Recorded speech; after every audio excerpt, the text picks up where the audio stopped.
1000 ਰੁਪਈਆ ਸਾਡੇ ਕੋਲ ਜਮ੍ਹਾਂ ਹੈ। ਜਿਵੇਂ ਜਿਵੇਂ ਸੰਗਤ ਆਏਗੀ ਤਿਵੇਂ ਤਿਵੇਂ ਅਸੀਂ ਉਹਦੇ ਵਿੱਚੋਂ ਧਨ ਜੋ ਤੁਹਾਡਾ 10,000 ਬਣਦਾ ਹੈ ਉਹ ਤੁਹਾਨੂੰ ਪੂਰਾ ਕਰਕੇ ਦੇ ਦਿੱਤਾ ਜਾਵੇਗਾ।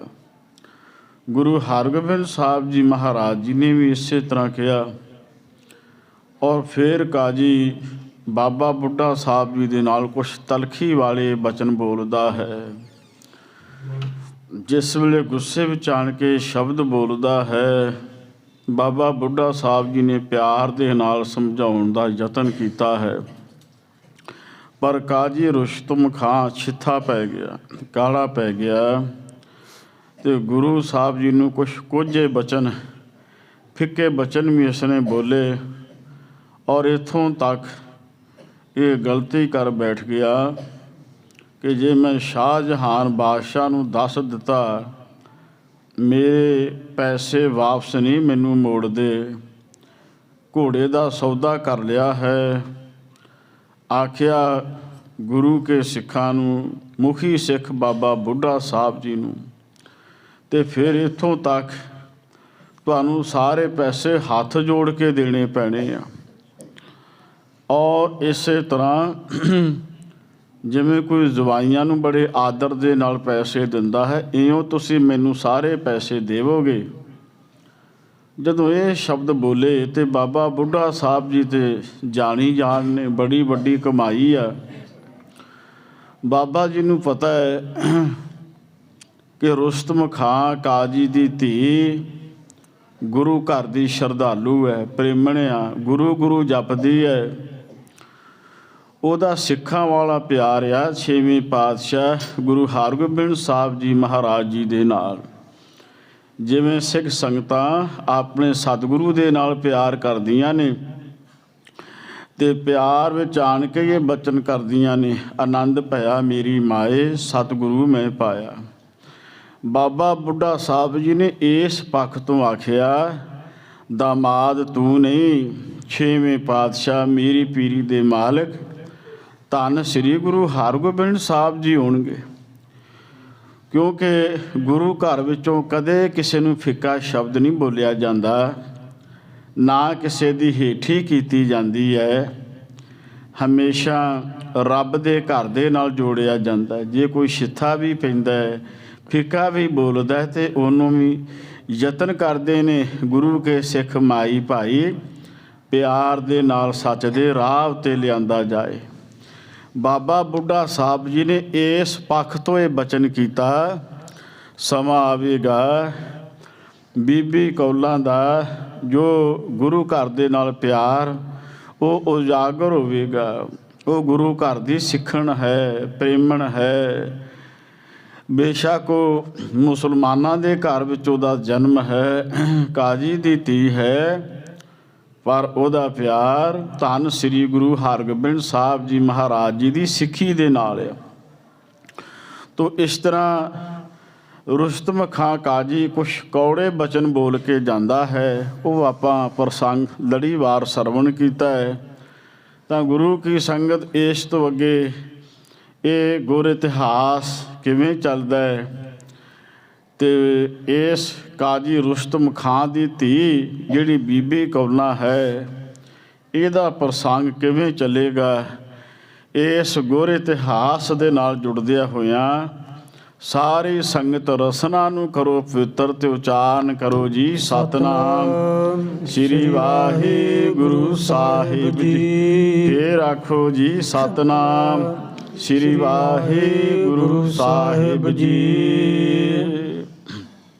ਦੋਹਰਾ ਕਾਜੀ ਆਰ ਭਾਈ ਬਿਰਧ ਬਾਦੁਕ ਸੁਣਿਆ ਗੁਰੂ ਨਿਜ ਸਰੋਨ। ਛੇਵੇਂ ਪਾਤਸ਼ਾਹ ਮੇਰੀ ਪੀਰੀ ਦੇ ਮਾਲਕ ਧੰਨ ਸ੍ਰੀ ਗੁਰੂ ਹਰਗੋਬਿੰਦ ਸਾਹਿਬ ਜੀ ਮਹਾਰਾਜ ਜੀ ਨੇ ਬਾਬਾ ਬੁੱਢਾ ਸਾਹਿਬ ਜੀ ਦੀ ਕਾਜੀ ਦੇ ਨਾਲ ਜਿਹੜੀ ਵੀ ਗੱਲਬਾਤ ਹੋਈ ਆ, ਗੁਰੂ ਹਰਗੋਬਿੰਦ ਸਾਹਿਬ ਜੀ ਮਹਾਰਾਜ ਜੀ ਨੇ ਉਹਨਾਂ ਨੂੰ ਚੰਗੀ ਤਰ੍ਹਾਂ ਸੁਣ ਲਿਆ ਹੈ। ਕਿਉਂਕਿ ਸਤਿਗੁਰੂ ਜੀ ਅੰਤਰਜਾਮੀ ਆ, ਗੁਰੂ ਕਦੇ ਸੌਂਦਾ ਨਹੀਂ। ਇਹ ਤਾਂ ਇੱਕ ਅਕਾਲ ਪੁਰਖ ਦੀ ਬਣਾਈ ਹੋਈ ਮਰਿਆਦਾ ਹੈ। ਗੁਰੂ ਤੇ ਸਗੋਂ ਸਾਨੂੰ ਸਮਝਾਉਂਦਾ ਹੈ, ਰੈਣ ਗਵਾਈ ਸੋਏ ਕਹਿ, ਦਿਵਸ ਗਵਾਇਆ ਖਾਏ, ਹੀਰੇ ਜੈਸਾ ਜਨਮ ਹੈ ਕੌਡੀ ਬਦਲੇ ਜਾਏ। ਸਤਿਗੁਰ ਜਾਗਤਾ ਹੈ ਦੇਵ, ਪਰ ਸਾਡੇ ਵਾਸਤੇ ਪੂਰਨੇ ਪਾਉਣ ਵਾਸਤੇ ਆਰਾਮ ਵੀ ਕਰਦੇ ਆ।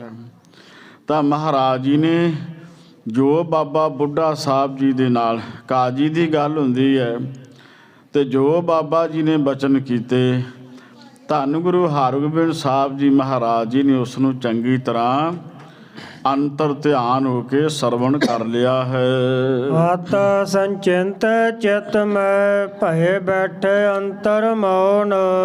ਇੱਕ ਗੱਲ ਨੂੰ ਗੁਰੂ ਹਰਗੋਬਿੰਦ ਸਾਹਿਬ ਜੀ ਆਪਣੇ ਮਨ ਵਿੱਚ ਬਹੁਤ ਵਿਚਾਰ ਕਰਦੇ ਆ ਅਤੇ ਮੌਨ ਹੋ ਕੇ ਬੈਠ ਜਾਂਦੇ ਆ। ਜਦੋਂ ਕਿਸੇ ਗੱਲ ਨੂੰ ਥੋੜ੍ਹਾ ਜਿਹਾ ਧਿਆਨ ਦੇ ਨਾਲ ਵਿਚਾਰਿਆ ਜਾਏ, ਮਨ ਵਿੱਚ ਕੋਈ ਸੋਚ ਵਿਚਾਰ ਚੱਲਦੀ ਹੋਵੇ, ਸਤਿਗੁਰੂ ਜੀ ਤੇ ਸਮਰੱਥ ਨੇ, ਪਰ ਇੱਕ ਬਚਨ ਜਿਹੜਾ ਬਾਬਾ ਬੁੱਢਾ ਸਾਹਿਬ ਜੀ ਤੇ ਕਾਜੀ ਦਾ ਆਪਸ ਵਿੱਚ ਹੁੰਦਾ ਹੈ, ਉਸ ਗੱਲ ਨੂੰ ਲੈ ਕੇ ਕਵੀ ਸਾਹਿਬ ਜੀ ਲਿਖਦੇ ਨੇ, ਧੰਨ ਗੁਰੂ ਹਰਗੋਬਿੰਦ ਸਾਹਿਬ ਜੀ ਮਹਾਰਾਜ ਮਨ ਵਿੱਚ ਵਿਚਾਰ ਕਰਦੇ ਨੇ ਅਤੇ ਸ਼ਾਂਤ ਚਿੱਤ ਹੋ ਕੇ ਛੇਵੇਂ ਪਾਤਸ਼ਾਹ ਜੀ ਬਿਰਾਜਮਾਨ ਹੋਏ ਹਨ। ਚੌਪਈ ਇਹ ਕਿਹਾ ਭਾਈ ਬਿਰਧ ਮੁਖ ਬਾਕ ਬਖਾਨਾ। ਹੇ ਬਾਬਾ ਬੁੱਢਾ ਸਾਹਿਬ ਜੀ, ਆਪ ਜੀ ਨੇ ਮੁਖ ਵਿੱਚੋਂ ਕੈਸਾ ਬਚਨ ਕਰ ਦਿੱਤਾ ਹੈ। ਆਪ ਜੀ ਨੇ ਆਪਣੇ ਮੁਖ ਵਿੱਚੋਂ ਇਹ ਕੈਸਾ ਵਖਿਆਨ ਕੀਤਾ ਹੈ। ਕਾਜੀ ਕੋ ਦਮਾਦ ਮੁਝ ਠਾਨਾ। ਮੈਨੂੰ ਕਾਜ਼ੀ ਦਾ ਦਮਾਦ ਬਣਾ ਦਿੱਤਾ। ਇਹ ਗੱਲ ਕਿਵੇਂ ਬਣਦੀ ਹੈ? ਝਗਰਤ ਲੜਤ ਸੋ ਬਚਨ ਉਪਾਇਓ। ਕਾਜੀ ਦੇ ਨਾਲ ਤੁਹਾਡਾ ਝਗੜਾ ਹੁੰਦਾ ਹੈ ਅਤੇ ਉਸ ਵੇਲੇ ਤੁਸੀਂ ਕ੍ਰੋਧ ਵਿੱਚ ਆਣ ਕੇ ਇਹ ਸ਼ਬਦ ਬੋਲੇ ਹਨ, ਹਮ ਬੈਠੇ ਕਹੋ ਬਚਨ ਅਲਾਇਓ। ਅਸੀਂ ਤਾਂ ਪਰਮਾਤਮਾ ਦੀ ਮੌਜ ਵਿੱਚ ਹਾਂ, ਵਾਹਿਗੁਰੂ ਦੇ ਨਾਮ ਦੇ ਵਿੱਚ ਰੰਗੇ ਹਾਂ। ਪਰਵਾਹ ਨਾਹੀਂ ਕਿਸੈ ਕੇਰੀ, ਬਾਜ ਸੱਚੇ ਨਹਾ। ਇੱਕ ਵਾਹਿਗੁਰੂ ਅਕਾਲ ਪੁਰਖ ਦੇ ਨਾਲ ਹੀ ਅੰਤਰਾਤਮੇ ਸੁਰਤ ਜੁੜੀ ਆ। ਪਰ ਇਹ ਆਪ ਜੀ ਨੇ ਕੈਸਾ ਬਚਨ ਕੀਤਾ ਹੈ। ਆਸ ਸੰਜਮ ਅਸਮੰਜਸ ਹਮਕੋ ਵੱਡ ਉਪਾਇਓ। ਹੇ ਬਾਬਾ ਬੁੱਢਾ ਸਾਹਿਬ ਜੀ, ਇਹ ਕਿਸ ਪ੍ਰੀਖਿਆ ਵਾਲੀ ਬਾਤ ਆਪ ਜੀ ਨੇ ਕੀਤੀ ਹੈ। ਜੇ ਦਮਾਦ ਕਾਜੀ ਬਣ ਗਏ। ਕਾਜੀ ਦੇ ਦਮਾਦ ਬਣਨਾ ਇਹ ਗੱਲ ਕਿਵੇਂ ਬਣਦੀ ਹੈ? ਕਿਉਂਕਿ ਸਾਡੇ ਕੋਲ ਸਾਡੀ ਸਿੱਖ ਰਹਿਤ ਮਰਿਆਦਾ ਹੈ, ਜੋ ਵੱਖ-ਵੱਖ ਸੰਸਕਾਰਾਂ ਦੇ ਪ੍ਰਤੀ ਕਰਨ ਵਾਸਤੇ ਸਾਡਾ ਵਿਧੀ ਵਿਧਾਨ ਹੈ, ਸਾਡਾ ਕਾਇਦਾ ਕਾਨੂੰਨ ਆ। ਔਰ ਇਹ ਸਿੱਖ ਰਹਿਤ ਮਰਿਆਦਾ ਵਿੱਚ ਇਹ ਸ਼ਬਦ ਲਿਖੇ ਆ, ਸਿੱਖ ਦਾ ਵਿਆਹ ਸਿੱਖ ਦੀ ਪੁੱਤਰੀ ਦੇ ਨਾਲ ਹੀ ਹੋਣਾ ਚਾਹੀਦਾ ਹੈ। ਹਰੇਕ ਧਰਮ ਦਾ ਆਪਣੇ ਧਰਮ ਦੇ ਵਿੱਚ ਹੀ ਵਿਆਹ ਦਾ ਕਾਰਜ ਹੋਣਾ ਚਾਹੀਦਾ ਹੈ। ਇਹ ਗੱਲ ਸਾਡੇ ਸਮਾਜ ਦੇ ਵਿੱਚ ਵੀ ਸਮਾਜ ਨੂੰ ਸੇਧ ਦੇਣ ਵਾਸਤੇ ਧਰਮ ਨੇ ਸਿਖਾਈ ਆ। ਉਹਨਾਂ ਪਰਿਵਾਰਾਂ ਦੇ ਸੰਸਕਾਰ ਵਧੀਆ ਅਤੇ ਚੰਗੇ ਨਿਭਦੇ ਹਨ। ਤਾਂ ਇਸ ਢੰਗ ਦੇ ਨਾਲ ਛੇਵੇਂ ਪਾਤਸ਼ਾਹ ਧੰਨ ਸ੍ਰੀ ਗੁਰੂ ਹਰਗੋਬਿੰਦ ਸਾਹਿਬ ਜੀ ਇਹ ਬਚਨ ਕਰਦੇ ਹਨ, ਜਗ ਅਪ ਜਸ ਪਸਰੈ ਜਹ ਕਹਾਂ। ਕਹਿੰਦੇ ਨੇ ਬਾਬਾ ਬੁੱਢਾ ਸਾਹਿਬ ਜੀ, ਜੱਗ ਦੇ ਵਿੱਚ ਇਹ ਗੱਲ ਕਿਵੇਂ ਬਣਦੀ ਹੈ? ਇਹ ਗੱਲ ਜਿਹੜੀ ਆ ਜੱਗ ਦੇ ਵਿੱਚ ਨਾ ਬਣਨ ਵਾਲੀ ਹੈ। ਕਹੈ ਸਿੱਖ ਇਹ ਕੀ ਨਸ ਕਹਾਂ। ਸਾਡੇ ਜਿਹੜੇ ਗੁਰੂ ਦੇ ਸਿੱਖ ਮਾਈ ਭਾਈ ਆ, ਉਹ ਕੀ ਕਹਿਣਗੇ? ਇਹ ਕਿਸੇ ਤਰ੍ਹਾਂ ਵੀ ਵਿਚਾਰਧਾਰਾ ਬਣਦੀ ਨਹੀਂ ਹੈ। ਮਾਤਾ ਸੁਨਤ ਕਹਿ ਕਿਆ ਬੈਨ। ਜਦੋਂ ਸਾਡੀ ਮਾਤਾ ਨੂੰ ਪਤਾ ਚੱਲੇਗਾ ਤੇ ਮਾਤਾ ਜੀ ਸੁਣਨਗੇ ਇਹਨਾਂ ਬਚਨਾਂ ਦੇ ਬਾਰੇ, ਤੇ ਫਿਰ ਉਹ ਕੀ ਬਚਨ ਕਰਨਗੇ? ਵੇਖ ਅਜੋਗਤਾ ਕਿਛੂ ਨਾ ਦੇਣ। ਇਹ ਤਾਂ ਜਦੋਂ ਦੇਖਣਗੇ ਤੇ ਉਹ ਕਦੇ ਵੀ ਇਸ ਗੱਲ ਦੀ ਸਾਨੂੰ ਆਗਿਆ ਨਹੀਂ ਦੇਣਗੇ। ਸਾਡਾ ਇਹੋ ਜਿਹਾ ਕਿਸੇ ਨਾਲ ਕੋਈ ਸੰਜੋਗ ਬਣਦਾ ਨਹੀਂ ਹੈ। ਕਿਆ ਹਮ ਕਰਹਿ ਨਾ ਕਿਆ ਬੈਨ। ਤੇ ਫਿਰ ਵਿਚਾਰ ਕਰਦੇ ਨੇ ਵੀ ਇਹਦੇ ਵਿੱਚ ਅਸੀਂ ਕੀ ਕਰ ਸਕਦੇ ਹਾਂ। ਇਹ ਤਾਂ ਕੋਈ ਉਪਾਏ ਸਾਡਾ ਬਣਦਾ ਹੀ ਨਹੀਂ ਹੈ। ਸਾਨੂੰ ਧਰਮ ਇਸ ਗੱਲ ਦੀ ਕੋਈ ਆਗਿਆ ਦਿੰਦਾ ਹੀ ਨਹੀਂ ਹੈ। ਸਭ ਜਗ ਮੈਂ ਅਪਵਾਦ ਚਲਾਏ। ਇਹ ਸਾਰੇ ਜੱਗ ਵਿੱਚ ਝਗੜਾ ਚੱਲ ਜਾਏਗਾ, ਕਿਉਂਕਿ ਹਮੇਸ਼ਾ ਆਪਣੇ ਪਰਿਵਾਰਾਂ ਦੇ ਨਾਲ ਹੀ ਸੰਯੋਗ ਬਣਦੇ ਹਨ। ਇਹ ਗੱਲ ਜਦੋਂ ਬਾਹਰ ਜਾਏਗੀ ਤਾਂ ਇਸ ਗੱਲ ਦਾ ਬਾਹਰ ਜਾਣ 'ਤੇ ਝਗੜਾ ਵੱਧ ਸਕਦਾ ਹੈ। ਆਸ ਚਿਤਵਤ ਚਿਤ ਕਰ ਥਿਰ ਲੋਚਨ। ਤੇ ਇਸ ਗੱਲ ਨੂੰ ਵਿਚਾਰ ਕੇ ਸਤਿਗੁਰੂ ਸੱਚੇ ਪਾਤਸ਼ਾਹ ਮਹਾਰਾਜ ਜੀ ਆਪਣੇ ਚਿੱਤ ਦੇ ਵਿੱਚ ਮਹਾਰਾਜ ਕੁਝ ਆਪਣੀਆਂ ਅੱਖਾਂ ਦੇ ਨਾਲ ਧੰਨ ਗੁਰੂ ਹਰਗੋਬਿੰਦ ਸਾਹਿਬ ਜੀ ਮਹਾਰਾਜ ਵਿਚਾਰ ਕਰਦੇ ਹਨ। ਭੈ ਸੋਚ ਬਸ ਸੋਚ ਬਿਮੋਚਨ। ਕਵੀ ਸਾਹਿਬ ਜੀ ਲਿਖਦੇ ਆ, ਦੁਨੀਆ ਦੀਆਂ ਸੋਚਾਂ ਨੂੰ ਮੁਕਾਉਣ ਵਾਲੇ ਧੰਨ ਗੁਰੂ ਹਰਗੋਬਿੰਦ ਸਾਹਿਬ ਜੀ ਇਸ ਗੱਲ ਨੂੰ ਵਿਚਾਰ ਕੇ ਆਪ ਕਿਸੇ ਸੋਚ ਦੇ ਵਿੱਚ ਡੂੰਘੀ ਵਿਚਾਰ ਕਰਦੇ ਹਨ। ਦੋਹ ਦਿਸ ਤੇ ਅਤਿਸ਼ੈ ਕਠਿਨਾਈ। ਦੋਹਾਂ ਪਾਸਿਆਂ ਤੋਂ ਬੜੀ ਕਠਿਨਾਈ ਵਾਲੀ ਗੱਲ, ਬੜੀ ਮੁਸ਼ਕਲ ਵਾਲੀ ਗੱਲ ਇਹ ਬਣ ਚੁੱਕੀ ਹੈ। ਕਹਿ ਤਿਆਗੇ ਕਹਿ ਕਰਹਿ ਬਣਾਈ। ਹੁਣ ਕੀ ਕੀਤਾ ਜਾਏ, ਕੀ ਛੱਡਿਆ ਜਾਏ ਤੇ ਕੀ ਬਣਾਇਆ ਜਾਏ। ਕਿਉਂਕਿ ਬੀਬੀ ਕੌਲਾਂ ਜੀ ਦਾ ਗੁਰੂ ਘਰ ਦੇ ਨਾਲ ਸਿੱਖਾਂ ਵਾਲਾ ਪਿਆਰ ਹੈ। ਸਿੱਖ ਬੀਬੀਆਂ ਵਰਗਾ ਪਿਆਰ ਹੈ, ਸਦਾ ਗੁਰੂ ਗੁਰੂ ਜਪਦੀ ਹੈ। ਗੁਰੂ ਨਾਨਕ ਸਾਹਿਬ ਜੀ ਦੀ ਗੱਦੀ ਨਾਲ ਉਹਦਾ ਪਿਆਰ, ਤੇ ਉਸ ਵੇਲੇ ਬਿਰਾਜਮਾਨ ਨੇ 6ਵੇਂ ਪਾਤਸ਼ਾਹ ਗੁਰੂ ਹਰਗੋਬਿੰਦ ਸਾਹਿਬ ਜੀ ਮਹਾਰਾਜ। ਪਰ ਦੁਨੀਆ ਦਾ ਉਲਟ ਵਰਤਾਰਾ ਹੈ, ਦੁਨੀਆ ਦੀ ਉਲਟ ਸੋਚ ਹੈ। ਗੁਰੂ ਹਰਗੋਬਿੰਦ ਸਾਹਿਬ ਜੀ ਬੜੀ ਲੰਮੀ ਚੌੜੀ ਵਿਚਾਰ ਕਰਦੇ ਨੇ, ਕੀ ਛੱਡਿਆ ਜਾਏ ਤੇ ਕੀ ਬਣਾਇਆ ਜਾਏ। ਉੱਤੇ ਅਮੇਲ ਤੁਰਕਨ ਲਿਆਵਨ। ਭਾਈ ਸਾਡਾ ਤੇ ਕਿਸੇ ਇਹੋ ਜਿਹੇ ਪਰਿਵਾਰ ਦੇ ਨਾਲ ਜੋ ਤੁਰਕਣੀ ਹੈ ਉਹਦੇ ਨਾਲ ਕੋਈ ਮੇਲ ਬਣਦਾ ਹੀ ਨਹੀਂ ਹੈ। ਸਾਡਾ ਇਹਨਾਂ ਦੇ ਨਾਲ ਕੋਈ ਸੰਜੋਗ ਬਣਦਾ ਹੀ ਨਹੀਂ ਹੈ। ਇਹ ਤਾਂ ਬੜ ਸਿੱਖ ਕੋ ਬਾਕ ਹਟਾਵਨ। ਹੁਣ ਦੂਸਰੇ ਪਾਸੇ ਬਾਬਾ ਬੁੱਢਾ ਸਾਹਿਬ ਜੀ ਜਿਹੜੇ ਮਹਾਨ ਗੁਰਸਿੱਖ ਆ, ਉਹਨਾਂ ਦੇ ਬਚਨ ਜਿਹੜੇ ਆ ਉਹ ਸਦਾ ਹੀ ਪੂਰਨ ਹੁੰਦੇ ਹਨ। ਜਿਨ ਕੈ ਬਚਨ ਸੰਗ ਹਮ ਜਨਮੇ। ਜਿਨ੍ਹਾਂ ਨੇ ਕਦੇ ਬਚਨ ਕੀਤਾ ਸੀ, ਜਿਨ੍ਹਾਂ ਨੇ ਕਦੇ ਅਰਦਾਸ ਕੀਤੀ ਸੀ ਤੇ ਅਕਾਲ ਪੁਰਖ ਦੀ ਬਖਸ਼ਿਸ਼ ਹੋਈ। 6ਵੇਂ ਪਾਤਸ਼ਾਹ ਧੰਨ ਸ੍ਰੀ ਗੁਰੂ ਹਰਗੋਬਿੰਦ ਸਾਹਿਬ ਜੀ ਮਹਾਰਾਜ, ਉਹਨਾਂ ਦਾ ਪ੍ਰਕਾਸ਼ ਹੁੰਦਾ ਹੈ। ਜੰਮਿਆ ਪੂਤ ਭਗਤ ਗੋਬਿੰਦ ਕਾ, ਪ੍ਰਗਟਿਆ ਸਾਮੈ ਲਿਖਿਆ ਤੁਰ ਕਾ। ਸਤਿਗੁਰਾਂ ਨੇ ਅਸੀਸਾਂ ਦਿੱਤੀਆਂ ਸੀ 5ਵੇਂ ਪਾਤਸ਼ਾਹ ਜੀ ਨੇ, ਪੂਤਾ ਮਾਤਾ ਕੀ ਆਸੀਸ, ਨਿਮਕ ਨ ਬਿਸਰੋ ਤੁਮਕੋ ਹਰ ਹਰ, ਸਦਾ ਭਜੋ ਜਗਦੀਸ਼। ਗੁਰੂ ਹਰਗੋਬਿੰਦ ਸਾਹਿਬ ਜੀ ਆਪਣੇ ਹਿਰਦੇ ਵਿੱਚ ਵਿਚਾਰ ਕਰਦੇ ਆ। ਐਸੇ ਮਹਾਨ ਗੁਰਸਿੱਖ ਬਾਬਾ ਬੁੱਢਾ ਸਾਹਿਬ ਜੀ, ਉਹਨਾਂ ਦੇ ਬਚਨ ਪੂਰੇ ਹੁੰਦੇ ਨੇ, ਉਹਨਾਂ ਦੇ ਕਿਸੇ ਵਾਕ ਨੂੰ ਟਾਲਿਆ ਨਹੀਂ ਜਾ ਸਕਦਾ ਹੈ। ਜਿਸ ਕੋ ਕਹਿਓ ਪ੍ਰਧਾਨ ਸੁਰਨ ਮੈਂ। ਵੀ ਸਾਰੇ ਜਿਹੜੇ ਦੇਵਤੇ ਨੇ, ਉਹਨਾਂ ਦੇਵਤਿਆਂ ਦੇ ਵੀ ਪ੍ਰਧਾਨ ਨੇ ਬਾਬਾ ਬੁੱਢਾ ਸਾਹਿਬ ਜੀ, ਜਿਨ੍ਹਾਂ ਨੂੰ ਦੁਨੀਆ ਦੇ ਲੋਕ ਕੋਈ ਆਕਾਸ਼ ਦਾ ਦੇਵਤਾ ਮੰਨਦਾ ਹੈ, ਕੋਈ ਸਵਰਗ ਦਾ ਦੇਵਤਾ ਮੰਨਦਾ ਹੈ, ਕੋਈ ਕਿਸੇ ਢੰਗ ਦੇ ਨਾਲ ਵੱਖ-ਵੱਖ ਦੇਵੀ ਦੇਵਤਿਆਂ ਨੂੰ ਯਾਦ ਕਰਦੇ ਆ ਵੀ ਇਹ ਫਲਾਣਾ ਭੰਡਾਰੇ ਦਾ ਮਾਲਕ ਹੈ। ਇੱਕ ਸੰਸਾਰੀ, ਇੱਕ ਭੰਡਾਰੀ, ਇੱਕ ਲਾਏ ਦੀ ਬਾਂ। ਪਰ ਸਤਿਗੁਰੂ ਸੱਚੇ ਪਾਤਸ਼ਾਹ ਜੀ ਵਿਚਾਰ ਕਰਦੇ ਨੇ ਕਿ ਬਾਬਾ ਬੁੱਢਾ ਸਾਹਿਬ ਜੀ ਤਾਂ ਸਾਰੇ ਹੀ ਦੇਵਤਿਆਂ ਦੇ ਮੁਖੀ ਹਨ। ਉਹ ਸਾਰੇ ਹੀ ਦੇਵਤਿਆਂ ਦੇ ਪ੍ਰਧਾਨ ਹਨ।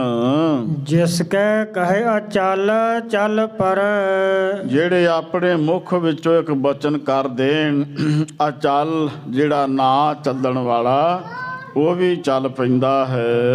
ਅਹ ਸਦਾ ਗਤ ਸੇ ਸਭ ਥਿਰ, ਤੇ ਚੱਲਣੇ ਵਾਲੇ ਸਾਰੇ ਇੱਕ ਥਾਂ ਤੇ ਟਿਕ ਜਾਂਦੇ ਹਨ। ਜੇ ਬਾਬਾ ਬੁੱਢਾ ਸਾਹਿਬ ਜੀ ਚਾਹੁਣ, ਨਾ ਚੱਲਣ ਵਾਲਾ ਚੱਲ ਪੈਂਦਾ ਹੈ, ਤੇ ਜਿਹੜਾ ਚੱਲਣ ਵਾਲਾ ਹੈ, ਜੇ ਚਾਹੁਣ ਤੇ ਉਹਨੂੰ ਇੱਕ ਥਾਂ ਤੇ ਟਿਕਾ ਦਿੰਦੇ ਹਨ। ਕੌਣ ਸਮਰੱਥ ਕਰਹਿ ਬਚਨ ਮੇਟਣ, ਬਾਬਾ ਬੁੱਢਾ ਸਾਹਿਬ ਜੀ ਦੇ ਬਚਨ ਨੂੰ ਕੌਣ ਮੇਟ ਸਕਦਾ ਹੈ? ਉਹਨਾਂ ਦੇ ਬਚਨ ਨੂੰ ਕੌਣ ਟਾਲ ਸਕਦਾ ਹੈ? ਮਹਾਨ ਗੁਰਸਿੱਖ ਹਨ। ਖਾਸਟ ਗੁਰਨ ਸੋਹਿਤ ਕਰ ਭੇਟਣ, ਵੀ ਇਹਨਾਂ ਨੇ ਤਾਂ ਧੰਨ ਗੁਰੂ ਨਾਨਕ ਸਾਹਿਬ ਜੀ ਮਹਾਰਾਜ ਜੀ ਤੋਂ ਲੈ ਕੇ 6 ਗੁਰੂ ਸਾਹਿਬਾਨ ਤੱਕ ਇਹਨਾਂ ਨੇ ਸਾਰੇ ਸਤਿਗੁਰਾਂ ਦੇ ਦਰਸ਼ਨ ਕੀਤੇ ਆ। ਬੜੇ ਪਿਆਰ ਦੇ ਨਾਲ ਸੇਵਾ ਕੀਤੀ ਹੈ। ਕਹਿ ਬਚ ਕੋ ਸਸ ਸੂਰਜ ਰੋਕ, ਇਹਨਾਂ ਦੇ ਵਿੱਚ ਤਾਂ ਇੰਨੀ ਤਾਕਤ ਹੈ, ਸੂਰਜ ਚੰਦਰਮਾ ਉਹਨਾਂ ਤੱਕ ਪਹੁੰਚ ਹੈ। ਉਹਨਾਂ ਦੀ ਗਤੀ, ਉਹਨਾਂ ਦੀ ਚਾਲ, ਔਰ ਜੇ ਚਾਹੁਣ ਤੇ ਉਹਨਾਂ ਨੂੰ ਚੜ੍ਹਨ ਤੋਂ ਰੋਕ ਸਕਦੇ ਹਨ।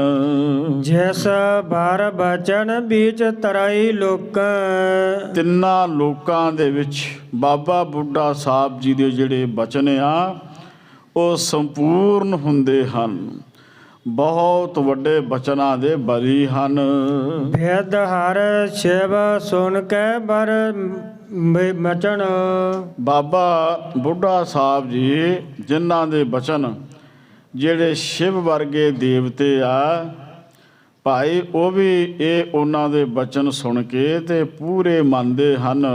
ਮੇਟ ਨਾ ਸਕੈ ਧਾਰ ਲਈ ਆਪ, ਵੱਡੇ ਵੱਡੇ ਦੇਵੀ ਦੇਵਤਿਆਂ ਦੇ ਵਿੱਚ ਕੋਈ ਸਮਰੱਥਾ ਨਹੀਂ ਹੈ ਕਿ ਬਾਬਾ ਜੀ ਦੇ ਬਚਨਾਂ ਨੂੰ ਕਿਸੇ ਪੱਖ ਤੋਂ ਵੀ ਉਹ ਟਾਲ ਦੇਣ।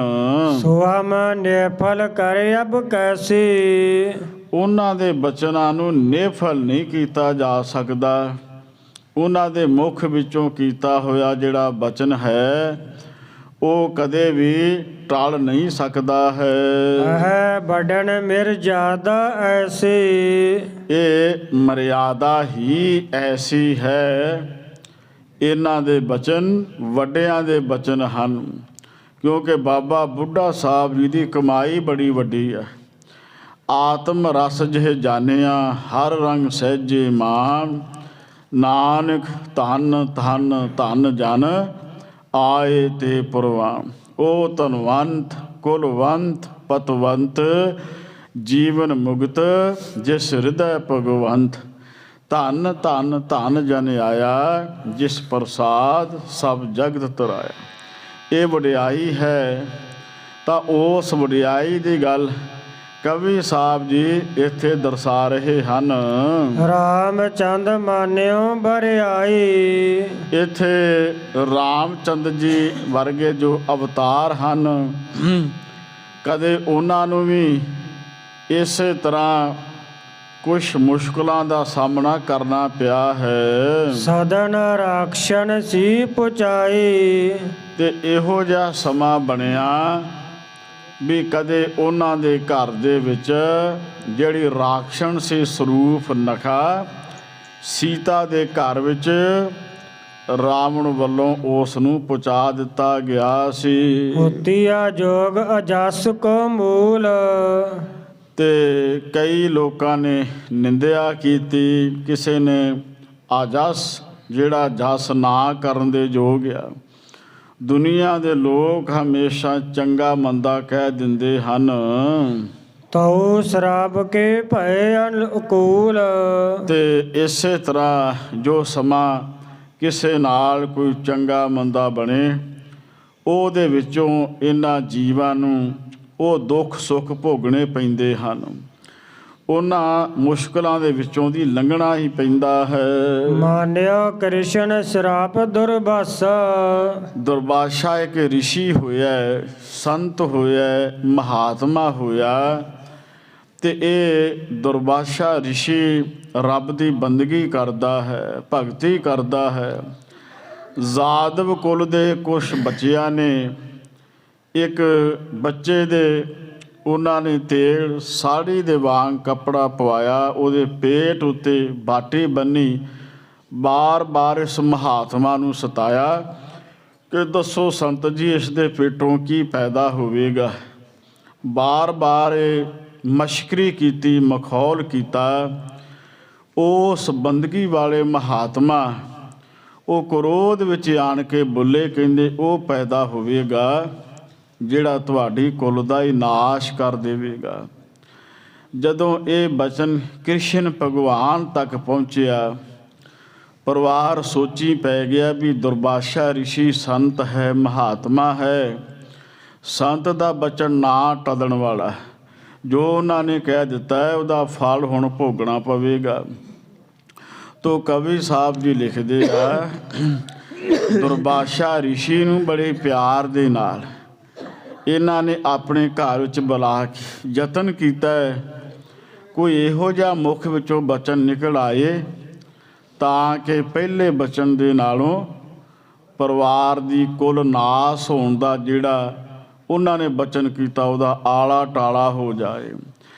ਅਜਿਹੀ ਕੋਸ਼ਿਸ਼ ਕੀਤੀ ਹੈ, ਸਰਬ ਕੁਲੀਕ ਭਇਓ ਬਿਨਾਸਾ, ਪਰ ਇਹ ਹੋ ਨਹੀਂ ਸਕਿਆ। ਸਮਾਂ ਆਇਆ ਉਹਨਾਂ ਦੀ ਸਾਰੀ ਕੁਲ ਦਾ ਹੀ ਨਾਸ ਉਸ ਦੁਰਵਾਸਾ ਰਿਸ਼ੀ ਦੇ ਬਚਨ ਦੇ ਨਾਲ ਹੋ ਗਿਆ ਹੈ। ਜੈਮ ਕੈਮ ਕਰਹਿ ਜਗਤ ਕੈ ਲੋਕ, ਇਸੇ ਤਰ੍ਹਾਂ ਭਾਈ ਜਿਵੇਂ ਕਿਵੇਂ ਇਹ ਜਿਹੜਾ ਜਗਤ ਹੈ ਨਾ, ਇਹ ਜਿਹੜੇ ਸੰਸਾਰ ਦੇ ਲੋਕ ਹਨ, ਜਾਣੈ ਸਗਲ ਅਜੋਗ ਕੇ ਜੋਗ, ਇਹ ਕਈ ਵਾਰੀ ਤਾਂ ਜੋਗ ਦੀਆਂ ਗੱਲਾਂ ਜਿਹੜੀਆਂ ਜੋਗ ਸਹੀ ਗੱਲਾਂ ਬਣਦੀਆਂ ਨੇ ਕਰਦੇ ਨੇ, ਕਈ ਵਾਰੀ ਅਜੋਗ ਗੱਲਾਂ ਕਰ ਜਾਂਦੇ ਆ। ਕਈ ਵਾਰੀ ਰੱਬ ਦੇ ਨਾਲ ਮਿਲਾਪ ਵਾਲੀ ਅਵਸਥਾ ਬਣ ਜਾਂਦੀ ਹੈ ਅਤੇ ਕਈ ਵਾਰੀ ਮਨਮੁਖਾਂ ਵਾਲੀ ਅਵਸਥਾ ਦੇ ਵਿੱਚ ਆ ਜਾਂਦੇ ਹਨ। ਬ੍ਰਹਮ ਗਿਆਨੀ ਕੀ ਹੋਏ ਸੱਚ ਬਾਣੀ, ਪਰ ਜਿਨ੍ਹਾਂ ਨੂੰ ਬ੍ਰਹਮ ਦਾ ਗਿਆਨ ਹੋ ਜਾਂਦਾ ਹੈ ਉਹਨਾਂ ਦੇ ਜਿਹੜੇ ਬਚਨ ਆ ਹਮੇਸ਼ਾ ਸੱਚੇ ਹੁੰਦੇ ਹਨ, ਕਿਉਂਕਿ ਉਹ ਸੱਚੇ ਰੱਬ ਦੇ ਨਾਲ ਜੁੜ ਜਾਂਦੇ ਹਨ। ਇਹ ਮਰਜ਼ਾਦਾ ਨਹਿ ਕੀਨ ਸਹਾਨੀ, ਐਸੀ ਮਰਿਆਦਾ ਦੇ ਨਾਲ ਕਦੇ ਹਾਨੀ ਨਹੀਂ ਹੁੰਦੀ ਹੈ। ਜੇ ਬ੍ਰਹਮ ਗਿਆਨ ਧਾਰ ਕੇ ਪਰਮਾਤਮਾ ਦੇ ਨਾਲ ਸਾਂਝ ਬਣਾਈ ਰੱਖੇ, ਚਹੀਅਤ ਹਮਕੋ ਵੀ ਅਭਿਆਸੀ, ਇਸੇ ਤਰ੍ਹਾਂ ਸਾਨੂੰ ਵੀ ਅਜਿਹੀ ਮਰਿਆਦਾ ਹੀ ਰੱਖਣੀ ਬਣਦੀ ਹੈ। ਧੰਨ ਸ੍ਰੀ ਗੁਰੂ ਹਰਗੋਬਿੰਦ ਸਾਹਿਬ ਜੀ ਮਹਾਰਾਜ ਐਸੀ ਵਿਚਾਰ ਕਰਦੇ ਹਨ, ਭਾਈ ਬਿਰਧ ਕੇ ਬਾਕ ਸਫਲ ਹੋਏ ਜੈਸੇ, ਜਿਸ ਨਾਲ ਬਾਬਾ ਬੁੱਢਾ ਸਾਹਿਬ ਦੀ ਦੇ ਕੀਤੇ ਹੋਏ ਜਿਹੜੇ ਬਚਨ ਆ ਉਹ ਵੀ ਸਫਲ ਹੋਣੇ ਨੇ, ਕਿਉਂਕਿ ਉਹਨਾਂ ਦਾ ਕੀਤਾ ਹੋਇਆ ਬਚਨ ਟਾਲਿਆ ਨਹੀਂ ਜਾ ਸਕਦਾ। ਇਸੇ ਢੰਗ ਦੇ ਨਾਲ ਜਿਹੜੀ ਧਰਮ ਦੀ ਪਾਲਣਾ ਹੈ ਬ੍ਰਹਮ ਗਿਆਨ ਸਾਨੂੰ ਇਹੀ ਦੱਸਦਾ, ਉਹੀ ਕਰਨੀ ਬਣਦੀ ਹੈ। ਮਾਤਾ ਆਦਿਕ ਜੀ ਵੱਡ ਹੈ, ਵੱਡਿਆਂ ਦਾ ਸਤਿਕਾਰ ਕੀਤਾ ਹੈ ਗੁਰੂ ਨਾਨਕ ਸਾਹਿਬ ਜੀ ਦੇ ਘਰ ਨੇ।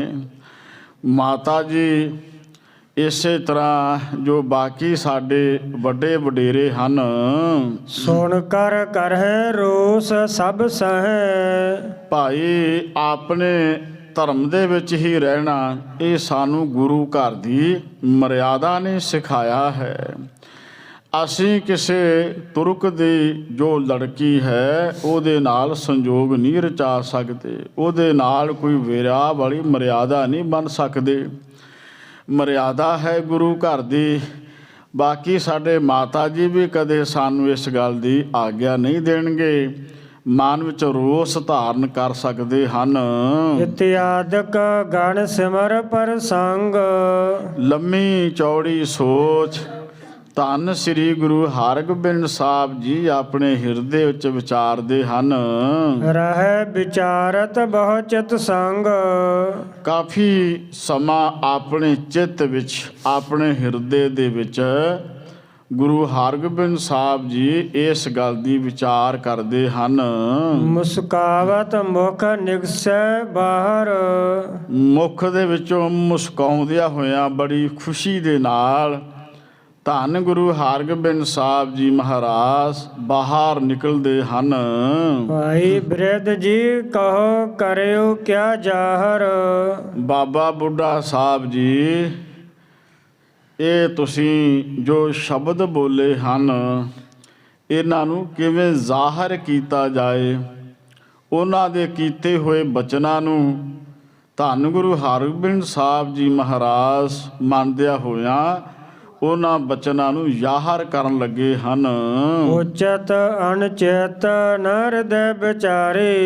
ਇਹ ਅਨੁਚਿਤ ਬਾਤ ਹੈ, ਹਿਰਦੇ ਦੇ ਵਿੱਚ ਵਿਚਾਰ ਕੇ ਦੇਖਣਾ ਚਾਹੀਦਾ ਹੈ। ਇਹ ਕੈਸੀ ਵਿਚਾਰ ਕੀਤੀ ਹੈ। ਝਗੜਤ ਕਾਜੀ ਸੰਗ ਉਚਾਰੇ। ਕਾਜੀ ਦੇ ਨਾਲ ਝਗੜਾ ਕਰਦਿਆਂ ਹੋਇਆਂ ਕੈਸਾ ਮੁਖ ਤੋਂ ਫਰਮਾਨ ਕੀਤਾ ਹੈ। ਕਿਮ ਕਰਨੀ ਹਮਕੋ ਬਣ ਆਵੇ। ਅਸੀਂ ਹੁਣ ਕਿਵੇਂ ਕਰਾਂਗੇ, ਸਾਨੂੰ ਇਹ ਗੱਲ ਕਿਵੇਂ ਕਰਨੀ ਬਣਦੀ ਹੈ। ਤੁਮਰੇ ਸਮ ਵੱਡ ਕਹਾਂ ਅਲਾਵੇ। ਤੁਸੀਂ ਬੜੇ ਮਹਾਨ ਗੁਰੂ ਕੇ ਸ੍ਰੇਸ਼ਟ ਸਿੱਖ ਹੋ। ਤੁਸਾਂ ਵਰਗੇ ਵੱਡੇ ਵੱਡੇ ਜਿਹੜੇ ਮਹਾਨ ਗੁਰੂ ਕੇ ਸਿੱਖ ਆ ਇਸ ਗੱਲ ਬਾਰੇ ਕੀ ਆਖਣਗੇ। ਸੁਣ ਕਰ ਜੋਰ ਕਹਿਓ ਬਿਰਧ ਭਾਈ। ਬਾਬਾ ਬੁੱਢਾ ਸਾਹਿਬ ਜੀ ਨੇ ਧੰਨ ਸ੍ਰੀ ਗੁਰੂ ਹਰਗੋਬਿੰਦ ਸਾਹਿਬ ਜੀ ਮਹਾਰਾਜ ਜੀ ਦੇ ਬਚਨ ਸੁਣੇ ਹਨ ਤੇ ਸਤਿਗੁਰੂ ਸੱਚੇ ਪਾਤਸ਼ਾਹ ਜੀ ਦੇ ਨਾਲ ਕੋਈ ਬਚਨ ਕਰਨ ਲੱਗੇ ਹਨ। ਕਹੇ ਤਥਾ ਜਮ ਆਪ ਕਹਾਈ। ਹੱਥ ਜੋੜ ਕੇ ਬਾਬਾ ਬੁੱਢਾ ਸਾਹਿਬ ਜੀ ਨੇ ਆਖਿਆ, ਹੇ ਸੱਚੇ ਪਾਤਸ਼ਾਹ ਮਹਾਰਾਜ ਮੈਂ ਆਪਣੇ ਮੁਖ ਦੇ ਵਿੱਚੋਂ ਕੀ ਬਚਨ ਕਰ ਸਕਦਾ ਹਾਂ। ਇਹ ਤਾਂ ਸਾਡੇ ਮੁਖ ਵਿੱਚੋਂ ਬਚਨ ਕਢਾਉਣ ਵਾਲੇ ਤੁਸੀਂ ਆਪ ਜੇ, ਜਿਹੜੇ ਸਾਡੇ ਹਿਰਦੇ ਦੇ ਵਿੱਚ ਬੈਠੇ ਜੇ। ਤੁਸੀਂ ਆਪ ਹੀ ਸਾਡੇ ਮੁਖ ਦੇ ਵਿੱਚੋਂ ਇਹ ਬਚਨ ਕਢਾਏ ਹਨ। ਚਿਰੰਕਾਲ ਕੇ ਤਪ ਕੋ ਤਾਪਤ। ਸਤਿਗੁਰੂ ਜੀ ਤੁਹਾਨੂੰ ਤੇ ਸਭ ਕੁਝ ਹੀ ਪਤਾ ਹੈ, ਤੁਸੀਂ ਤੇ ਅੰਤਰਜਾਮੀ ਜੇ। ਬੜਾ ਚਿਰ ਹੋ ਗਿਆ ਹੈ। ਬੀਬੀ ਕੌਲਾਂ ਆਪ ਜੀ ਦੇ ਸਿਮਰਨ ਦੇ ਵਿੱਚ ਗੁਰੂ ਗੁਰੂ ਜਪਦੀ ਹੈ। ਅਕਾਲ ਪੁਰਖ ਪਰਮੇਸ਼ਰ ਦੇ ਨਾਲ ਉਹਦਾ ਬਹੁਤ ਪਿਆਰ ਤੇ ਤੁਹਾਡੇ ਰਾਹੀਂ ਹੀ ਮਿਲਾਪ ਹੋਣਾ ਹੈ। ਇਸ ਕਰਕੇ ਲੰਮੇ ਸਮੇਂ ਤੋਂ ਮਹਾਰਾਜ ਤੁਹਾਡੀ ਸੰਗਤ ਵਾਸਤੇ, ਤੁਹਾਡੇ ਦਰਸ਼ਨ ਕਰਨ ਵਾਸਤੇ ਇਸ ਕਾਜੀ ਰੁਸਤਮ ਖਾਨ ਦੀ ਧੀ ਜਾਪ ਕਰਦੀ ਹੈ, ਤਪ ਕਰਦੀ ਹੈ, ਸਿਮਰਨ ਕਰਦੀ ਹੈ। ਆਪ ਵੀ ਹਵੇ ਨ ਆਪ ਕੋ ਪ੍ਰਾਪਤ। ਕਿੰਨਾ ਸਮਾਂ ਹੋ ਗਿਆ ਅਜੇ ਵੀ ਉਸ ਵਿਚਾਰੀ ਨੂੰ ਸਤਿਗੁਰੂ ਜੀ ਆਪ ਜੀ ਦੇ ਦਰਸ਼ਨ ਪ੍ਰਾਪਤ ਨਹੀਂ ਹੋਏ ਹਨ। ਬੜੇ ਚਿਰ ਤੋਂ ਆਪ ਜੀ ਦੇ ਦਰਸ਼ਨਾਂ ਦੇ ਵਾਸਤੇ ਬੇਨਤੀਆਂ ਕਰਦੀ ਹੈ। ਕਿਸੋ ਦੋਸ ਤੇ ਤਨ ਤੁਰਕਾਨੇ। ਸਤਿਗੁਰੂ ਜੀ ਪਤਾ ਨਹੀਂ ਵਿਚਾਰੀ ਦੇ ਕੈਸੇ ਕਰਮ ਸਨ ਜਿਸ ਦੇ ਕਾਰਨ ਉਹਦਾ ਜਨਮ ਤੁਰਕਾਂ ਦੇ ਘਰ ਵਿੱਚ ਹੋ ਗਿਆ। ਪਤਾ ਨਹੀਂ ਕਿਹੋ ਜਿਹੇ ਕਰਮ ਕੀਤੇ ਆ। ਵੇਖੋ ਇਹ ਵੱਡੇ ਭਾਗ, ਪੰਜਾਬ ਦੀ ਧਰਤੀ ਉੱਤੇ ਜਨਮ ਹੋਣਾ ਤੇ ਗੁਰੂ ਕੇ ਸਿੱਖਾਂ ਦੇ ਘਰ ਵਿੱਚ ਜਨਮ ਹੋਣਾ, ਇਹ ਵੱਡਿਆਂ ਭਾਗਾਂ ਦੀ ਮਹਾਨ ਬਖਸ਼ਿਸ਼ ਹੈ ਜਿਹੜੀ ਅਕਾਲ ਪੁਰਖ ਨੇ ਗੁਰੂ ਕੇ ਗੁਰਸਿੱਖਾਂ ਦੇ ਉੱਤੇ ਕੀਤੀ ਹੈ, ਜਿਹੜੀ ਸੰਗਤ ਗੁਰੂ ਘਰ ਨਾਲ ਜੁੜਦੀ ਆ। ਬਾਬਾ ਬੁੱਢਾ ਸਾਹਿਬ ਜੀ ਨੇ ਆਖਿਆ, ਸਤਿਗੁਰੂ ਜੀ ਤੁਸੀਂ ਤੇ ਸਾਰਾ ਕੁਝ ਹੀ ਜਾਣਦੇ ਜੇ, ਸਿੱਖ ਤੁਹਾਡੇ ਸਾਹਮਣੇ ਕੀ ਬਚਨ ਕਰ ਸਕਦਾ ਹੈ। ਤੁਹਾਨੂੰ ਸਭ ਪਤਾ ਹੈ ਕਿੰਨੇ ਲੰਮੇ ਸਮੇਂ ਤੋਂ ਵਿਚਾਰੀ ਤਪ ਕਰਦੀ ਆ, ਸਿਮਰਨ ਕਰਦੀ ਹੈ। ਗੁਰੂ ਨਾਨਕ ਸਾਹਿਬ ਜੀ ਦੇ ਘਰ ਦੇ ਨਾਲ ਉਹਦਾ ਬੜਾ ਪਿਆਰ, ਪਰ ਪਤਾ ਨਹੀਂ ਉਹਦੇ ਵਿਚਾਰੀ ਦੇ ਕਰਮ ਕੀ ਬਣੇ ਆ, ਕੀ ਭੁੱਲ ਹੋ ਗਈ ਆ, ਕੀ ਅਵੱਗਿਆ ਹੋ ਗਈ ਆ। ਉਹਦਾ ਜਨਮ ਤੁਰਕਾਂ ਦੇ ਘਰ ਵਿੱਚ ਹੋਇਆ ਹੈ। ਤਉ ਕਾਲ ਤੇ ਉਚਤਾ ਜਾਣੇ। ਸੱਚੇ ਪਾਤਸ਼ਾਹ ਜੀ ਕਮਾਈ ਕਰਨ ਕਰਕੇ ਜੋਗ ਹੈ, ਮੇਰ ਦੇ ਐਸਾ ਮੈਂ ਜਾਣਿਆ ਹੈ। ਉਹਦਾ ਸਿਮਰਨ ਹੈ, ਹਮੇਸ਼ਾ ਤੁਹਾਡੇ ਚਰਨਾਂ ਵਿੱਚ ਉਹਦੀ ਫਰਿਆਦ ਰਹਿੰਦੀ ਹੈ, ਬੜੀਆਂ ਬੇਨਤੀਆਂ ਕਰਦੀ ਹੈ। ਚੰਦਰਾਇਣ ਆਦਿਕ ਬ੍ਰਤ ਧਰੇ, ਹੇ ਸੱਚੇ ਪਾਤਸ਼ਾਹ, ਦੁਨੀਆ ਦਾ ਵਰਤਾਰਾ ਹੈ। ਸੰਸਾਰ ਦੇ ਵਿੱਚ ਦੁਨਿਆਵੀ ਪਿਆਰ ਦੇਖਿਆ ਜਾਏ ਤਾਂ ਇੱਥੇ ਸਾਡੇ ਸੰਸਾਰ ਦੇ ਵਿੱਚ ਕੋਈ ਜੀਵ, ਕੋਈ ਮਾਈ, ਇਹ ਚੰਦਰਮਾ ਤੱਕ ਜਿਹੜਾ ਉਹ ਬੜੀ ਸੁੰਦਰਤਾ ਨੂੰ ਮੰਨਦੇ ਹਨ ਅਤੇ ਕਈ ਕਿਸਮ ਦੇ ਉਹ ਆਪਣੇ ਖਾਣ ਪੀਣ ਦੇ ਪਰਹੇਜ਼ ਕਰਦੇ ਹਨ। ਕਸ਼ਟ ਅਨਕ ਤਨ ਸਾਹਿਬੋ ਕਰੇ, ਆਪਣੇ ਮਾਲਕ ਦੀ ਪ੍ਰਾਪਤੀ ਦੇ ਵਾਸਤੇ ਕਈ ਕਿਸਮ ਦੇ ਕਸ਼ਟ ਜਿਹੜੇ ਆ ਉਹ ਸੰਸਾਰ ਦੇ ਜੀਵ ਝੱਲਦੇ ਹਨ। ਸੋ ਸਭ ਸਫਲ ਹੋਏ ਇਸ ਬੇਰੇ, ਤੇ ਇਸ ਵੇਲੇ ਉਹਦਾ ਕੀਤਾ ਹੋਇਆ ਜਿਹੜਾ ਸਿਮਰਨ ਆ ਨਾ, ਆਪ ਜੀ ਨੂੰ ਪਾਉਣ ਵਾਸਤੇ ਉਹਨੇ ਵੀ ਬੜੇ ਕਸ਼ਟ ਝੱਲੇ ਹਨ। ਤੇ ਮਹਾਰਾਜ ਹੁਣ ਉਹਦਾ ਸਿਮਰਨ ਜਿਹੜਾ ਹੈ ਉਹ ਦਿਖਾਈ ਦਿੰਦਾ ਹੈ। ਉਪਜਹਿ ਪ੍ਰੀਤ ਆਪ ਕੋ ਹੀਰੇ, ਸਤਿਗੁਰੂ ਜੀ ਆਪ ਜੀ ਦੇ ਦਰਸ਼ਨ ਕਰਨ ਵਾਸਤੇ, ਕਿਉਂਕਿ ਸਿੱਖਾਂ ਵਰਗਾ ਉਹਦੇ ਮਨ ਵਿੱਚ ਪਿਆਰ, ਤੁਹਾਡੇ ਦਰਸ਼ਨਾਂ ਦੇ ਵਾਸਤੇ ਉਹਦੇ ਮਨ ਵਿੱਚ ਬਹੁਤ ਵੱਡੀ ਚਾਹਤ ਹੈ। ਸੁਨਤ ਮੋਨ ਸ੍ਰੀ ਗੁਰੂ ਹਰਗੋਬਿੰਦ, ਸਤਿਗੁਰੂ ਗੁਰੂ ਹਰਗੋਬਿੰਦ ਸਾਹਿਬ ਜੀ ਫੇਰ ਸ਼ਾਂਤ ਹਿਰਦੇ ਵਿੱਚ ਵਿਚਾਰ ਕਰਦੇ ਨੇ ਵੀ ਸਿੱਖਾਂ ਵਾਲੀ ਇੰਨੀ ਵੱਡੀ ਪ੍ਰੀਤ ਉਸ ਬੀਬੀ ਕੌਲਾਂ ਦੇ ਹਿਰਦੇ ਵਿੱਚ ਪੈਦਾ ਹੋਈ ਹੈ। ਰੇਖ ਵਸਿਸ਼ਟ ਤੇ ਰਾਮ ਮਨਿੰਦ, ਵਸਿਸ਼ਟ ਰਿਖੀ ਜੀ ਹੋਏ ਨੇ, ਸੰਤ ਜੀ ਮਹਾਤਮਾ ਜੀ ਹੋਏ, ਤੇ ਜਿਸ ਤਰ੍ਹਾਂ ਉਹਨਾਂ ਨੇ ਰਾਮ ਚੰਦਰ ਜੀ ਨੂੰ ਪਾਇਆ ਹੈ। ਕਰ ਪਗ ਬੈਠ ਪੁਖਾਰਨ ਕਰੇ, ਤੇ ਇਸੇ ਤਰ੍ਹਾਂ ਰਿਸ਼ੀ ਮਹਾਤਮਾ ਜਦੋਂ ਸਿਮਰਨ ਕਰਦੇ ਆ ਤੇ ਉਹਨਾਂ ਨੂੰ ਵਿਸ਼ੇਸ਼ ਜਿਹੜੇ ਰਿਸ਼ੀ ਆ ਉਹਨਾਂ ਦਾ ਸੰਗ ਪ੍ਰਾਪਤ ਹੋ ਜਾਂਦਾ ਹੈ। ਇਸੇ ਤਰ੍ਹਾਂ ਸਤਿਗੁਰੂ ਜੀ ਤੁਹਾਡੇ ਦਰਸ਼ਨ ਕਰਨ ਵਾਸਤੇ ਹੱਥ ਜੋੜ ਕੇ ਤੁਹਾਡੇ ਚਰਨਾਂ ਵਿੱਚ ਬੀਬੀ ਕੌਲਾਂ ਜੀ ਬੇਨਤੀਆਂ ਕਰਦੇ ਹਨ।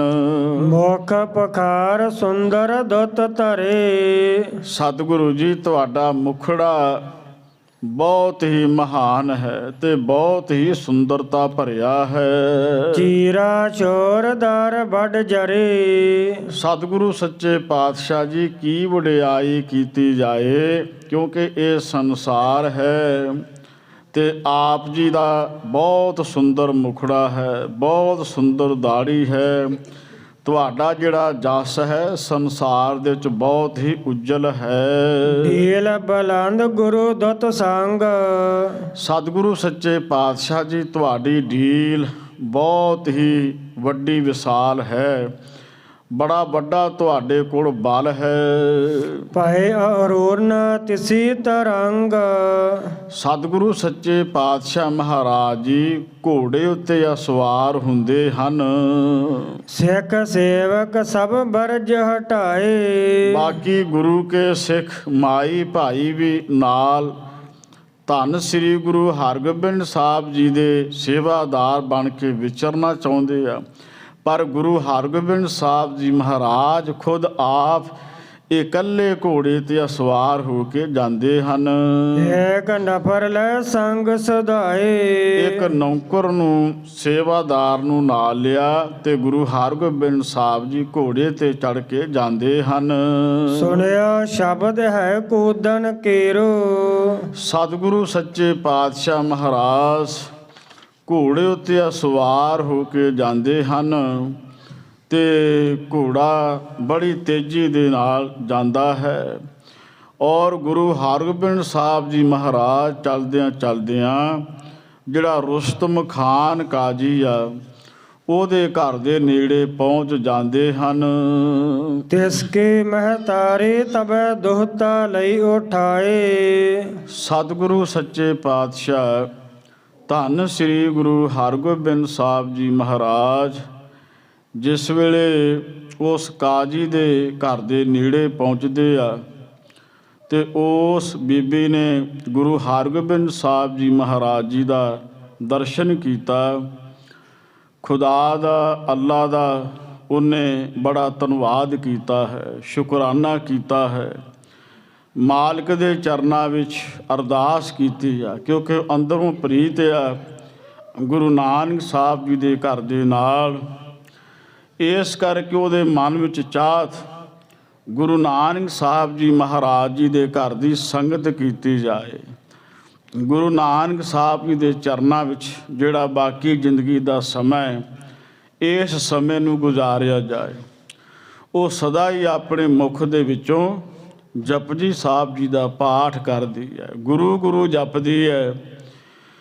ਧੰਨ ਗੁਰੂ ਹਰਗੋਬਿੰਦ ਸਾਹਿਬ ਜੀ ਦੇ ਚਰਨਾਂ ਦੇ ਨਾਲ ਉਹਦੀ ਪ੍ਰੀਤ। ਰੁਸਤਮ ਖਾਨ ਕਾਜੀ ਨੂੰ ਜਦੋਂ ਇਸ ਗੱਲ ਦਾ ਪਤਾ ਚੱਲਿਆ, ਉਹ ਬਹੁਤ ਗੁੱਸੇ ਵਿੱਚ ਆਉਂਦਾ ਹੈ, ਕਿਉਂਕਿ ਪਹਿਲਾਂ ਵੀ ਬੜੇ ਗੁੱਸੇ ਵਿੱਚ ਆ। 10,000 ਰੁਪਈਏ ਦਾ ਜਿਹੜਾ ਲੈਣ ਦਾ ਪ੍ਰਸੰਗ ਆ, ਉਹੀ ਉਹਦੇ ਮਨ ਨੂੰ ਸ਼ਾਂਤ ਨਹੀਂ ਸੀ ਹੋਣ ਦਿੰਦਾ, ਅਤੇ ਸਦਾ ਹੀ ਗੁਰੂ ਹਰਗੋਬਿੰਦ ਸਾਹਿਬ ਜੀ ਦੀ ਵਿਰੋਧਤਾ ਕਰਦਾ ਹੈ। ਜਦੋਂ ਗੁਰੂ ਘਰ ਵਿੱਚੋਂ ਉਹਨੂੰ ਕਿਹਾ ਜਾਂਦਾ ਵੀ 2-4 ਦਿਨ ਹੋਰ ਰੁਕ ਜਾਏ, ਉਹਦਾ ਮਨ ਗੁੱਸੇ ਵਿੱਚ ਆਉਂਦਾ ਹੈ। ਔਰ ਇੱਧਰੋਂ ਘਰ ਜਾਂਦਾ ਹੈ ਤਾਂ ਘਰ ਵਿੱਚ ਉਹਦੀ ਧੀ ਬੀਬੀ ਕੌਲਾਂ ਗੁਰੂ ਗੁਰੂ ਜਪਦੀ ਹੈ, ਬਾਣੀ ਦਾ ਪਾਠ ਕਰਦੀ ਆ, ਪਰ ਉਹਦੇ ਮਨ ਵਿੱਚ ਬਹੁਤ ਵੱਡੀ ਕੱਟੜਤਾਈ ਆ। ਧਰਮ ਦੇ ਪੱਖ ਤੋਂ ਕੱਟੜਤਾਈ ਵਾਲਾ ਉਹਦੇ ਮਨ ਦੇ ਅੰਦਰ ਸੁਭਾਅ ਇਹ ਮੁਤਾਸਬਪੁਣਾ ਬਣਿਆ, ਅਤੇ ਇਸੇ ਤਰ੍ਹਾਂ ਉਹਨੇ ਇੱਕ ਬਹੁਤ ਵੱਡੀ ਸੋਟੀ ਲੈ ਕੇ ਆਪਣੀ ਇਸ ਧੀ ਨੂੰ ਕੁੱਟਣਾ ਸ਼ੁਰੂ ਕੀਤਾ। ਬੜਾ ਤਸੱਦਦ ਕੀਤਾ ਹੈ, ਬੜੇ ਕੋੜੇ ਮਾਰੇ ਨੇ, ਸਰੀਰ ਉੱਤੇ ਬੜੀਆਂ ਸੱਟਾਂ ਲਾਈਆਂ। ਔਰ ਬੀਬੀ ਕੌਲਾਂ ਦੀ ਮਾਂ ਨੇ ਆਪ ਵਿੱਚ ਪੈ ਕੇ ਛਡਾਇਆ। ਆਖਿਆ ਕਾਜੀ ਰੁਸਤਮ ਖਾਂ, ਤੁਹਾਨੂੰ ਇਸ ਤਰ੍ਹਾਂ ਦਾ ਸਖਤ ਸੁਭਾਅ ਨਹੀਂ ਵਰਤਣਾ ਚਾਹੀਦਾ। ਸਾਰੇ ਧਰਮ ਸਾਨੂੰ ਰੱਬ ਦੇ ਨਾਲ ਜੁੜਨ ਦੀ ਜਾਚ ਸਿਖਾਉਂਦੇ ਹੈ, ਅਤੇ ਇਸੇ ਤਰ੍ਹਾਂ ਗੁਰੂ ਹਰਗੋਬਿੰਦ ਸਾਹਿਬ ਜੀ ਵੀ ਤੇ ਪਰਮੇਸ਼ਰ ਦੇ ਨਾਲ ਹੀ ਸਾਰਿਆਂ ਨੂੰ ਜੋੜਦੇ ਆ, ਖੁਦਾ ਦੇ ਨਾਲ ਜੋੜਦੇ ਆ, ਅੱਲਾ ਤਾਲਾ ਦੇ ਨਾਲ ਜੋੜਦੇ ਆ। ਇਸ ਕਰਕੇ ਸਾਨੂੰ ਇਹ ਸਖਤ ਸੁਭਾਅ ਨਹੀਂ ਰੱਖਣਾ ਚਾਹੀਦਾ। ਪਰ ਕਾਜੀ ਰੁਸਤਮ ਖਾਂ, ਜਿਸ ਨੂੰ ਗੁੱਸਾ ਹੈ ਕਿ ਸਤਿਗੁਰੂ ਜੀ ਨੇ 10,000 ਰੁਪਈਆ ਮੈਨੂੰ ਦਿੱਤਾ ਨਹੀਂ, ਕਾਹਲਾ ਪਈ ਜਾਂਦਾ। ਸਤਿਗੁਰਾਂ ਨੇ ਕੋਈ ਮਨਾ ਨਹੀਂ ਕੀਤਾ, ਬਸ ਉਸੇ ਗੁੱਸੇ ਵਿੱਚ ਆਣ ਕੇ ਗੁਰੂ ਘਰ ਦਾ ਵਿਰੋਧੀ ਬਣਦਾ ਹੈ। ਬੀਬੀ ਕੌਲਾਂ ਨੂੰ ਇਸੇ ਤਰ੍ਹਾਂ ਰੁਸਤਮ ਖਾਨ ਕਾਜੀ ਨੇ ਬਹੁਤ ਇਸ ਨੇ ਕੁੱਟਿਆ ਹੈ, ਬੁਰੀ ਤਰ੍ਹਾਂ ਮਾਰਿਆ ਹੈ। ਅਤੇ ਇਸੇ ਤਰ੍ਹਾਂ ਮਾਂ ਦੇ ਨਾਲ ਸਲਾਹ ਕੀਤੀ ਗਈ। ਉਹਨੇ ਆਖਿਆ, ਧੀ ਰਾਣੀਏ, ਇਉਂ ਜਾਪਦਾ ਹੈ ਕਿ ਇਹ ਤੇਰਾ ਬਾਪ ਨਹੀਂ, ਜਿਵੇਂ ਤੇਰਾ ਕੋਈ ਦੁਸ਼ਮਣ ਹੁੰਦਾ ਹੈ, ਤੈਨੂੰ ਜਾਨੋਂ ਮਾਰ ਸਕਦਾ ਹੈ, ਕਿਉਂਕਿ ਇਹਦੇ ਮਨ ਦੇ ਵਿੱਚ ਧੰਨ ਗੁਰੂ ਹਰਗੋਬਿੰਦ ਸਾਹਿਬ ਜੀ ਮਹਾਰਾਜ ਜੀ ਦੇ ਪ੍ਰਤੀ ਬਹੁਤ ਗੁੱਸਾ ਪੈਦਾ ਹੋ ਗਿਆ, ਨਫ਼ਰਤ ਪੈਦਾ ਹੋ ਗਈ ਆ।